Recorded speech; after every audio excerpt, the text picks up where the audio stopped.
Seja bem-vindo a mais um vídeo aqui no meu canal e hoje eu tenho um convidado, é ele, o professor Baroni, o papa aí dos fundos imobiliários, e ele vai mostrar para você os 5, 1, 2, 3, 4, 5 fundos mais populares da Bolsa, aqueles fundos que têm mais negociação, os fundos que têm mais cotista. Quais são eles? Conta pra gente, professor Baroni. Fala, Tiagão, tudo bem? Tudo certo aí? Vamos lá. Hoje a missão é falar sobre os fundos, os top 5 mais populares, mais procurados pelas pessoas. Antes eu quero fazer aqui um disclosure dizendo que não representa nenhum tipo de recomendação de compra ou venda. Nada mais é do que mostrar para vocês ou falar resumidamente sobre os fundos que vocês estão mais procurando, tá certo? Então vamos lá, Tiagão, o primeiro deles é o MXRF11, claro, né, um fundo com mais de 300 mil cotistas, é um fundo híbrido aí entre papéis e alguma exposição em permutas financeiras, nada mais é do que uma obra, né, um prédio em construção, mas a essência do fundo é um fundo de CRIs, um fundo que mudou bastante o seu perfil aí desde a listagem dele há quase aí 7, 8 anos atrás. Depois passou pela fusão, ele nasceu lá na XP como sendo um FOF, depois ele mudou e fez uma fusão com o XP Gaia, que era um fundo de CRI, e hoje, nitidamente, o gestor está muito mais direcionado a CRIs, especialmente aqueles CRIs de maior qualidade, os chamados high grade, que apesar de ter taxas menores, né, traz mais segurança ao fluxo, né? Mas sim, o MXRF já foi um fundo de altíssimo risco, que tem ainda até hoje alguns passivos ali, algumas operações que ainda estão em processo de recuperação porque entraram em default. Obviamente, com a quantidade de patrimônio que o fundo tem hoje, a quantidade de novas emissões, esses problemas, esses riscos já foram bem mais diluídos. Mas é um fundo que ainda assim tem um perfil bem conservador. O que eu quero aqui deixar claro para todos vocês é que eu já falei isso algumas vezes, inclusive no meu canal e aqui no canal do Thiago, que esse fundo ele sempre faz uma gestão ativa. Então, mesmo que ele distribua, né, ele distribui antes 7 centavos por cota, agora um pouquinho mais, 8 centavos por cota, a gente sempre tem que entender que parte desse resultado vem de compras e vendas, especialmente aí esse ganho de capital que é produzido nessa arbitragem de compras e vendas. Mas, obviamente, é um fundo popular, por fato de negociar a cota aí nesse patamar de R$10.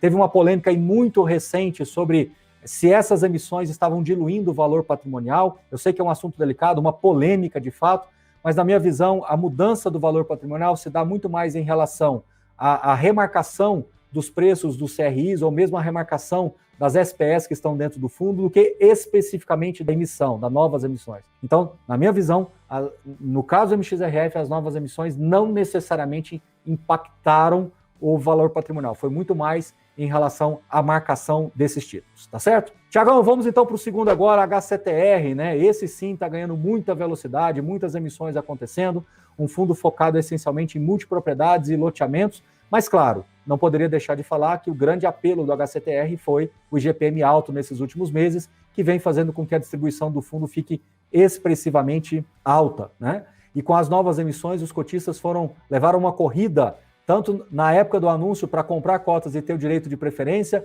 como também nas arbitragens que foram realizadas. Então o fundo passou a ter um volume de negociação também muito grande, e esse crescimento do IGPM fez com que o apelo e a procura pelo fundo ficasse maior. Mas eu quero aqui fazer um alerta que o fundo sim carrega riscos naturalmente maiores, especialmente pela sua exposição em multipropriedades, que é um terreno ainda aí que a gente precisa explorar mais no Brasil, já consolidado no mundo, mas que tem um modelo bastante agressivo aí de vendas, né? O stand de vendas é muito agressivo, então a gente sabe que a necessidade de se vender é muito alta, justamente porque os distratos, as inadimplências precisam ser administradas quase que diariamente. Então, sim, o perfil de risco é um pouco mais alto. BCFF, um dos fundos mais populares aí também, terceiro, top 3 aí dos mais populares, é um dos fundos mais antigos, se não o fundo de fundo mais antigos, gerido pelo BTG Pactual. Hoje o fundo tem mais aí de 60 ativos no seu portfólio, e agora virou um fundo meio híbrido, né? Comprou uma propriedade direta, um ativo de tijolo, um prédio corporativo em São Paulo. O que eu posso dizer sobre o BCFF é que é um fundo que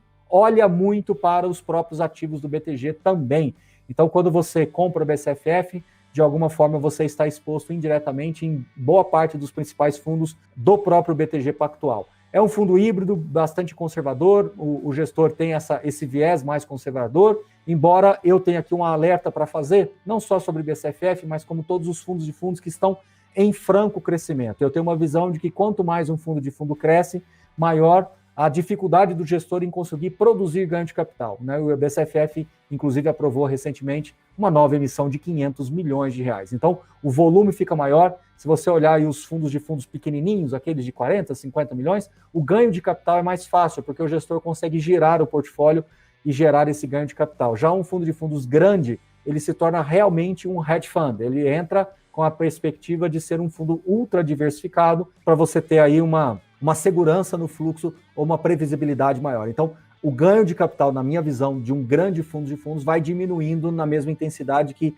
a necessidade de se produzir renda recorrente aumente, tá bom? Tiago, o quarto top 5, né, o quarto fundo mais procurado pelas pessoas, Iridium. Realmente o Iridium está sendo tão procurado que espanta você ver um fundo negociando, um fundo de papel, ser negociado com praticamente 50%, talvez até mais um pouquinho, 52%, 55% de ágio em cima do valor patrimonial. O que eu gosto do Iridium é porque é um fundo híbrido que ancora a sua renda principal com CRIs e complementa com outros fundos listados, especialmente esses fundos um pouco mais arriscados. Então ele faz muitas arbitragens porque ele ancora ofertas de outros fundos, entre eles Tord, o próprio Equitare e tantos outros aí que nós temos, né? Urca, Versalhes, alguns fundos aí que ele ancora a oferta e vem gerando esse ganho recorrente. Mas a renda não recorrente, mas a renda base do fundo é uma renda base interessante, mitigando então todos os efeitos. Mas claro, não estou aqui sugerindo que você pague 50% de ágio num fundo de papel. Por outro lado, quem está de fora é um clube, né? Quem está de fora quer entrar, quem está fora, quem está dentro não quer sair. Então, às vezes as pessoas são levadas a comprar mesmo que uma parcela inicial do fundo no mercado secundário com todo esse ágio, para depois, quando vier uma nova emissão de cotas, aí sim ele acelerar o processo de alocação. Lembrando que, já deixou bem claro, o gestor do fundo já deixou bem claro que ele vai privilegiar ofertas restritas voltadas para os investidores do próprio fundo. E isso faz com que esse clube fique cada vez mais fechado. Então as pessoas demandam mais cotas no mercado secundário, jogando ágio lá para cima, tá certo? Por fim, o HGLG, um dos fundos mais tradicionais, com 10 anos de história, um portfólio logístico bastante robusto. A gente já fez vários vídeos no canal, lembrando sempre que o HGLG aí está com uma renda não recorrente, que inflou um pouquinho a distribuição de dezembro e tem toda aí uma garantia de fluxo, porque é uma multa recebida pela Walmart na desocupação do imóvel Betim. Então a gente está confiante que o fundo vai conseguir manter essa renda nesse atual patamar e com viés de alta, caso consiga-se então alocar esse ativo lá na região metropolitana, né, em Minas Gerais. E isso deve dar uma certa turbinada na renda, caso esta locação seja efetivada. O gestor já deixou bem claro que ele vai distribuir todo esse fluxo futuro pelos próximos vários meses aí pela frente, né, quase 2 anos de renda pela frente. Ele vai antecipar, 1 ano e meio, na verdade, ele vai antecipar todo esse rendimento de uma vez só dentro do semestre, na verdade, caso essa locação ocorra, né? O fundo tem os seus desafios de vacância, mas o gestor vem trabalhando. Se você olha os relatórios gerenciais, tem sempre ali as informações das obras que estão ocorrendo, mostrando a gestão ativa do portfólio. Tudo bom? Tiago, obrigado aí pelo convite. Esse é o Top 5. Lembro vocês mais uma vez de visitar o canal Professor Baroni. Lembrem-se também que nós estamos nessa meta de 100 mil investidores, de 100 mil assinantes. A gente vai liberar o Guia Suno Fundos Imobiliários gratuitamente para todos vocês. Tiagão, esse aí, Top 5 dos fundos mais procurados, mais demandado por vocês. Valeu! E você, já tem algum desses fundos aí? Qual desses fundos você mais gosta? Deixa aqui nos comentários que eu tô curioso, tá bom? E ó, se inscreve no canal, dá aquele joinha e a gente se vê nos próximos vídeos.